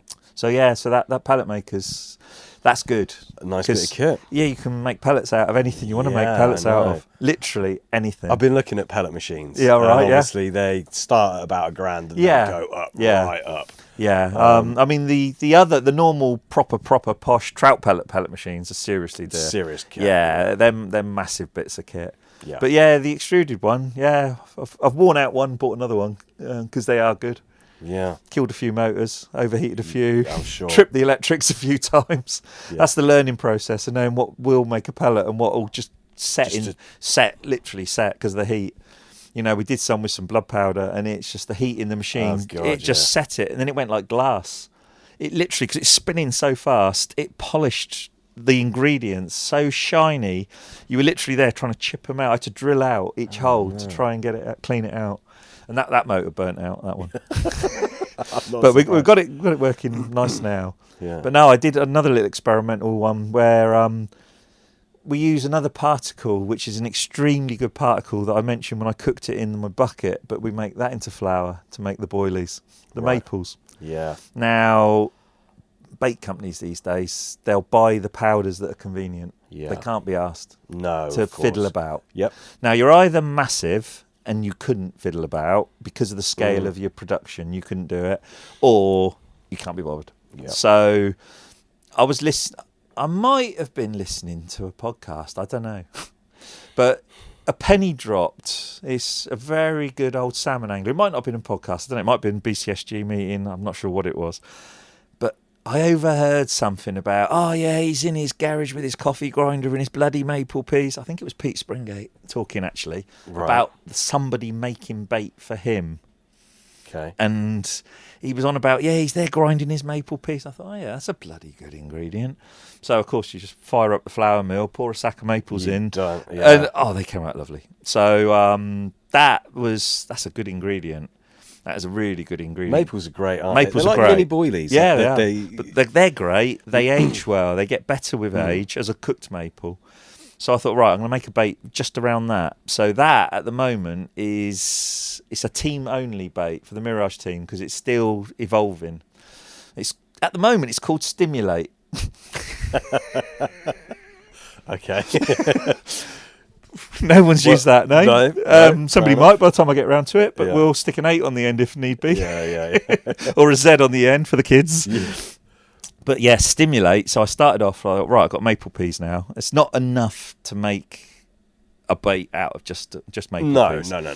But it's a bloody good start where nobody else is really playing around with it. Again, it's very different. And you get this lovely little fleck of the brown skin bits because the skin bits come through as flakes and the pea bit comes through as flour. So I thought, right, what stimulates? So think of elements that can be stimulants. I thought, right, let's grab a few of them and chuck them in the bait. So we've got quite a high alcohol content. What else did I put in there? There's one bit that's still on the very, very much experimental list. Right. So that might not work. So that's just in there for my own curiosity. What else did I put in there? Oh, caffeine. Shed loads. Yeah. Now, it's got coffee liqueur, which is alcohol.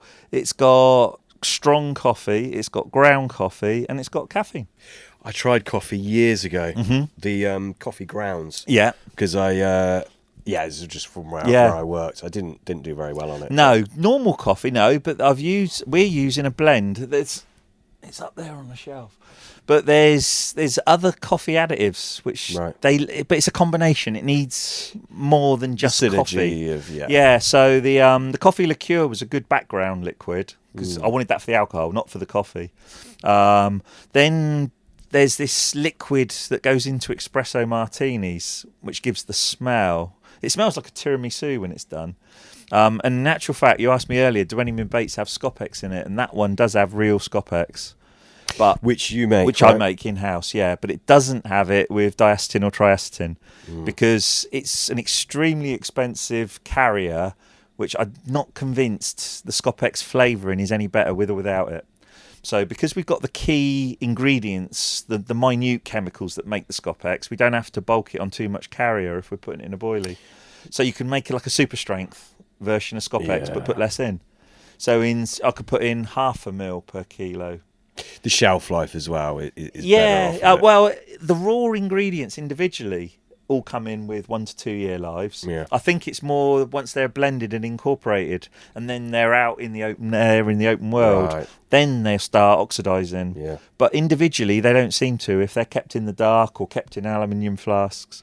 Yeah. But there's a little bit of Scopex in there. But the caffeine background is curiosity, but they like it. It's 2 shades of brown. Sandy brown and dark brown because I wanted that idea of 2 colours in the 2 different baits in the bag, flavoured the same, looking different. Oh, I see what you mean. Yep. So, there's you a lost bag me above there. your head actually. I'll show you in a minute. Right up there, look, there's just the odd little bag. See, there's light ones and dark ones. Well, it's the same mix, but I'm not convinced about colour underwater because I've caught on everything we've ever thrown in, really. But I am convinced about contrast underwater. Yeah. Now, it can work 2 ways. It can be that it sticks out and you get a quick bite. It might be that it sticks out and you catch a small fish, which is rushing around. It might be that it blends in and a slower moving fish, feeding by scent and by barbels touching, might come across it because the little ones have nabbed all the bright ones. You can't tell, every water's different. But if you've got a silty dark bottom and you put those 2 over it, one is nearly invisible and one's very visible. If you've got a sand or a gravel bottom, the other boilie is visible and the other boilie blends in. So you can't go wrong. You've now created 2 situations with the same bait. So that one up there, caffeine, alcohol, coffee background, proper Scopex, the milk bee powder, because you've got to put a little pinch of that in if you're going to make a creamy smelling bait. But yeah, so that was all based around, let's do something nice with maple peas. That will end up becoming a part of the Mirage range. We don't need it at the moment, because as soon as I bring one in, people will jump from one of the boilies to that one. So it'll be the most similar boilie, so they'll come off the smell. Right. And it's lined up to sort of go into that slot. Got you. Smell locally now, not many use because they've had it for years. But Smell, since we're beginning to get found out about across the country, is the biggest one for going out the county. Because of I think the southeast especially, there has been such a stronghold of sort of mainline cell, Manila, sticky stuff. And so we've got one that's similar but different. Yeah. It's like a little bit, it's got elements probably of all of them. So, but once you put three things together, it's created a different signal. Because it's... What's the protein content like? Is it a lower protein? Yeah, it's about 26, 27. Right. It's cereal based, that one, and yeast. So it's a yeasty cereal, sweet and creamy, that one. A little bit of pellet powder actually in there, just a little bit, just to fill in those gaps. But not too much, because it's a pale bait. So we actually mill one of the carp farming pellets, not an oily dark trout pellet. So yeah, that goes into that. Just to fill those other little elements. Yeah. Do you utilise milk proteins at all, or? I use the calf whey milk replacer. Not much in lower levels in the mixes. Mostly in the pop-up mixes. I'm not a slave now to milk proteins. I definitely wouldn't use them in a bait I fished in the summer. I think they go off too quick in warm water. If even in a freezer bait, I wouldn't use it. Because they used to have this reputation of they worked in the winter. Yeah. And they do work in the winter. Fish love the milks. Like I said, I had that ticket and I bought a load of milk. Yeah. I think it's not that they work in the winter. I think it's that they've gone off in warm water in the summer. You know, you've got water 20 degrees or more and you're throwing refined milk in. Yeah. Same as egg. You know, raw egg. You wouldn't have an egg sandwich on the dashboard and eat it 3 days later. No. Because the warmth has worked on it. Yeah. So there can be this bit, hot water, shallow water. There is a season sometimes to boilie fishing. Some companies find that, everyone goes on tigers and particles and zigs and spod mix and the fish don't want to go near the bottom and all that. Yeah. And I think it's because the wrong proteins are in the baits for the wrong time of year or the wrong temperatures. Yeah. Especially if it's really locked into a really dry bait that doesn't break down and get soft, or if the fish don't want to eat it. That's the problem. Baits that fish don't want to eat sitting on spots. Exactly. Yeah. If your bait's good enough. If you've had a bite, you've got no bait left. Yeah. If you generally catch fish, they're eating your bait and they're clearing you out. Yeah. You can't account for everyone, can we? You don't know what's getting thrown in the week before or the day before sometimes. That's the thing, isn't it? Yeah. But so no, I don't highly rate milks. Again, it's one of those, you've got to try and make the bait and you've got to catch fish but not get carried away with expense. And so some of the ingredients, like I say, I'll buy the peanuts, £6 a kilo, no problem, because in my mind they make a difference. They're better than any other peanut. So I would rather use less of those which are enhanced than more of just a plain raw nut. Because straight away, the peanut you buy for the birds or peanut meal, which is it's raw. Yeah. It's a raw nut. Yeah. And that's another thing. Crushed tiger nuts, crushed peanuts in boilies. I think it's shit because they're raw. The cooking time in a boilie is a minute and a bit. Oh, they're not. Now, a whole tiger nut, people know you've got to soak it overnight. We've got to boil it. The crushed peanut and the crushed tiger is no different. It still needs to be soaked and cooked. Yeah. So if you've made a bait with a load of nut meal in it, it's raw. It hasn't been in the cooking water long enough. And it hasn't even contacted the cooking water. Most of it's inside the boilie. Yeah. So you've just wasted an ingredient. You've got a raw nut ingredient there, which isn't that attractive and definitely not digestible for the fish, because things like nuts want to be cooked. Nearly everything that we use in the lake needs to be cooked. So I think you can make a nut bait better if you go to the trouble to cook your nuts. You know, we were air frying nuts at one point at the experimental stage. Yeah, it smelled fantastic in it. I bet it did. I brought an oven in from home and literally trays of peanuts that we were roasting off till they got that lovely golden brown and then milling them. And then I went from that to the dry roasted, because they were already cooked. Yeah. They had the additives on. I knew by literally putting 2 on a hair, casting them out, fish would eat them straight away. And it wasn't a raw nut. It's roasted, which is still cooking. Yeah. It's had the heat process. So they're not boiled, but there's a difference between boiling and cooking. You know, a lot of the grains we use are micronized maize rather than raw maize, because that's a cooking process. Yeah. I took some home to the dogs. They look like cornflakes, in the sacks. Farm soup, flake maize. So there's a pea version, which isn't as good. Fish don't seem to eat that. Micronized barley, special. Looks like squash sugar puffs. Special, that is. Okay. Just really good. So that's news to me. Winter feed, yeah. Right. Micronized barley. Right, okay. Micronized wheat maybe, but I think it's barley. But it looks like sugar puffs. But it's gone through a rolling process, and I think it's like some form of microwave type cooking as it goes down the belts. Yeah. So you take home some raw maize. Nothing wants to eat that. Pigeons might eat it in the garden. But I take home the flake maize. Dogs go nuts for it. If I've got a sack of it in the thing, he'll start tear into it, put his head in and eat it. Really? And that's just instinct. It's maize. He wants to eat meat, really, but he eats micronized maize. And so you're using a cooked ingredient to make the bait, not a raw ingredient. So more of the bait is utilised by the carp. Yeah. Because boiling isn't cooking it for long enough, really. No. Everyone's so anti-heating, aren't they? But it's actually essential. Oh yes, yeah. You've got to cook. You've got to cook things to release, to change them from a raw state into a digestible state. It's quite important. There's loads of ingredients. Fishmeal's cooked. I mean, cheaper fish meal, 140 degrees, I think it's cooked at. Yeah, it's high, isn't it? Yeah, and then LT94 was cooked at 94. It's nothing to do with 94% protein. Yeah, I know. It's the temperature they cook it at, because it was enough to kill the salmonella. Yeah. So that early one I was on about the halibut brood, that was gently dried at like 70 or something. So that's why it had to be tested for salmonella every batch. Hence it's not available. I think that was off. That's right. Off recording that we spoke about. Oh yeah, we did speak about off recording, but this can stay on. So this halibut brood powder, and we're going back into the 80s here now. Yeah. It was a powdered fish product for farming halibut, and they wouldn't eat hard pellets. They didn't like eating them while they're kept in captivity. The brood fish that they breed from. So some wizard sort of scientific fish biologist created a diet. And it was a powder form, incredibly fine as flour that you make bread out of. And it was all sorts of shellfish and fish proteins. And it had binders in it because they mixed it with water to make balls of paste. And as they explained it, it was like tennis ball sized balls of paste bowled into the tanks for the halibut to eat.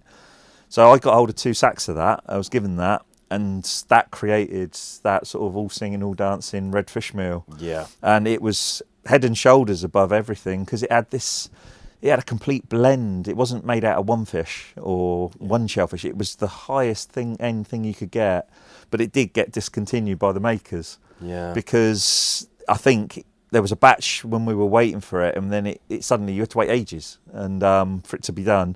Then it failed the salmonella test. So then they didn't throw it away, but they would then put it through the high heat steam drying or whatever. And then it decimated its value by loads, down to the cheapest fish meal it could be, because it then had interesting. And that was temperature destroying aminos. So obviously the higher you heat, the more of the fragile aminos go. Yeah. So the lower the usable protein content is. Yeah. So the more gently you dry, you run the risk of nasty bacteria and bugs surviving in it, but you end up with a higher quality. So the home roller could use something fresh. Yeah. Like I say, fresh fish, fresh mackerel, fresh trout, whatever you can get your hands on these days. Mussels. Morrison's have mussels, but they're cooked. But if you can get hold of fresh... You can get fresh mussels. Oh, yeah. Well, especially here. Here we can get fresh mussels, I did put a load through a crusher once. It sprayed up the wall. But, there was lots of shells, lots of water, and not a lot of actual solid meat, But, we've steamed mussels and popped them out and used the mussel meal. Put it through the dehumidifier to make mussel powder. Really? Oh, yeah. It's not as cost effective as buying commercial sort of greenlip mussel. That's so expensive. But greenlip mussel, that's a freshwater mussel as well. That's an estuary and up the rivers, the greenlip one from New Zealand. It's not a sea mussel. Yeah. A lot of what's available is blue mussels now, which is our sea mussel, the ones that's in big clusters. Yeah. But hellish expensive. Yeah. But the fish The fish don't know, but you can use a little bit. It's good. I made neat hook baits out of it years ago. Neat. Yeah. Green lip mussel powder with eggs. Wow. Yeah, only a few, little hand rolled ones. They didn't really make a lot of difference. They caught on them, but I thought they were going to be amazing. Yeah, but no, it didn't make the difference to be worthwhile. No. Marcus, I could talk to you like all day. We'll do another one. But yeah, this has been brilliant. But yeah, we can do another one if you want sometime. I really enjoyed it. Thank you. So did I. Is it? I mean, before we go, we'll definitely mention just again where people can get your bait. Yeah. Cheers. But is there anything else that you wanted to add? I think we've covered loads. More than happy. Just checking my own thing here. Yeah. Mirage -baits.fishing. So that's the web address. That's what it is. Yeah. So yeah, miragebaits.fishing that takes you to the little website and the shop. Yep. But I would say jump on social media, because the website these days, the website is like a static thing. Yeah. You know, we're not on the website every day adding new stuff, but Facebook and Insta under Mirage Baits. That's you get an insight into what's getting caught. Yeah. So there's a team page that those lads filter their results through. Some are on sort of waters they're not allowed to talk about. Yeah. So we can then filter that out, and we do like monthly roundups, we do weekly roundups. I jump in if something exciting is if something's sort of gone all gassy and exploded and I've videoed it, and so that's where all the up to date stuff happens. Is really we jump on the Facebook. That's Facebook, right? Yeah, Facebook and Instagram. Yeah. The stills go on to Insta, obviously, right. And then I'm sure there's reels as well. The way I'm of a different generation. I make the bait, but yeah, we play around lots on the Mirage Facebook, and that's a place. Just scroll back, and then you'll find all sorts of a page or a group. It's a page. It's a page. Yeah. Mirage Baits it'll come up as a page, and that'll have loads of reports, featured anglers who've done well, and then general updates of what's getting caught in the locality.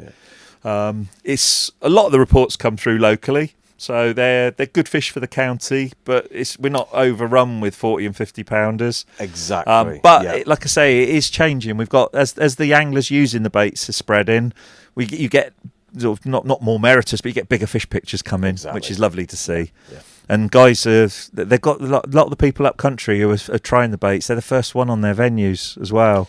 That's 3/4 of this country hasn't seen any of these. No. So there is an element where you can have a bit of an edge. Yeah. And not break the bank trying either.